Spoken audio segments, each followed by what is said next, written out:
ngano kunong ang pag-apply sa South Korea lisod kuno kaadto mag-apply sus kung sayon ra man gani kaadto ang pagpang-apply diri sa South Korea kani gani among company karon oh sige og hiring og tawo sus kung pwede pa lang kung sayon pa lang ang pag-apply manong mga igsuon ho mga igaagaw pa rin sa Pilipinas natin ipanguha dili jud ingon kasayon ang pag-apply sa mot kung gikan pa ka sa Pilipinas kay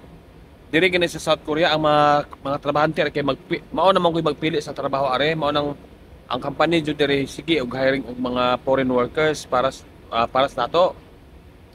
kay karon no kung pwede pala jud i-vlog ang dagway sa akong amo bitaw kanang amo pinaka amo jud mo gipasweldo no nah murag kay lako na jud siya kay ang mga trabahante diri nang hawa man manghawa kay magpili og mga trabaho nya nay gamay dili magustuhan mo ditsug sibat di mananghid nya murag basta luib pud siya mana diri sa South Korea sige og hire og mga trabahante diri lisod pag-apply pamation pero kung nakakaridagan ka mga trabaho diri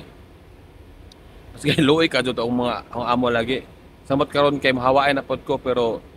3 months magpo ko nananghid sa ilaha nga mohawa karon nay tinuod jud nang nay mawala nay moabot arid sige lang jud kawala tagsar jud mo maabot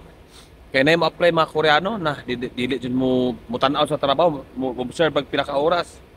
sibat man jud sila luoy pod ang company basta imong company nga buutan bitaw murag masakitan pod ka niya magsudong ba nga anong wala man sa mga tao nga labon sa Pilipinas sus Ginoo nang giilog og trabaho mo apply tag mga tindira og mga mall gani baga kay qualification kwaon pero diri sus Ginoo ko verbal ra ang pag-apply. Mao ra pa tawag cashier karon adlaw kay break time naman namo. Basta naluoy pud ko sa company